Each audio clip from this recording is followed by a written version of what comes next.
kanalu. Nors Lietuva krepšinio šalis, kitų sporto šakų atstovai stengiasi neatsilikti.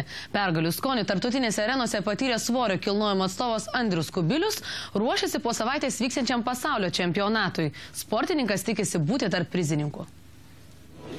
Prieš jūs 32 kg svarstis. Jį trečio kurso generolo Jono Žemaičio Lietuvos karo akademijos studentas iš Kaišiadorių Andrius Kubilius per 10 minučių pakelia 81 kartą. O rovimo rungtyje tokį svorį išrauna ne 95 kartus. Ne veltui sportininkas gali pasigirti, kad yra pasaulio vicečempionas. Kubilius, kuriam taip pat priklauso Europos čempionato aukso ir bronzos medaliai, ruošiasi dar vienam startui.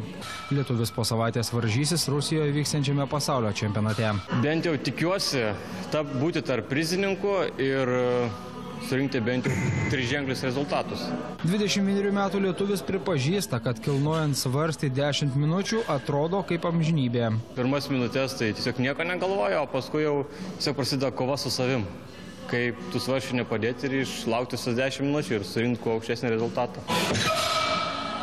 Norint pasiekti aukštų rezultatų šiame sporte, vien jėgos neužtenka, sako Kariūno sėkme neabejojantis treneris Mečislovas Lečkys. Be fizinių savybių turi būti psichologinis pasiruošimas, ir kaip kiekvienam sporte, ypač kartotiniuose pratimuose, kur daug kartų reikia padaryti, turi būti technika. Aukštą rezultatą be technikų žalia jėga niekur neįmanoma pasiekti. Žinodamas savo galimybės, sportininkas yra paruošęs taktiką, tačiau puikiai žino, kad sunkiausia bus varžyti su Rusijos ir Kazakstano atstovais. Pas mus yra krepšinio mokyklos, o pas juos svarsčių kilnojimo mokyklos, sako sportininkas. Ir tik nedaugeliui pavyksta įveikti varžovus iš rytų. Dažniausiai kova vyksta būtent su jais. Aišku, norisi juos ir nugalėti, bet ne visada išeina. Yra atvejų, kaip lietuviai nugalėjo rusus. Čia Justinas Platkevičius praeitais metais Tafisos žaidynėse ir pernai Artūras Balnionis sugebėjo nugalėti rusą ir užimti pirmą vietą. Pasaulio čempionate Tiumenėje varžysis 9 mūsų šalies sportininkai.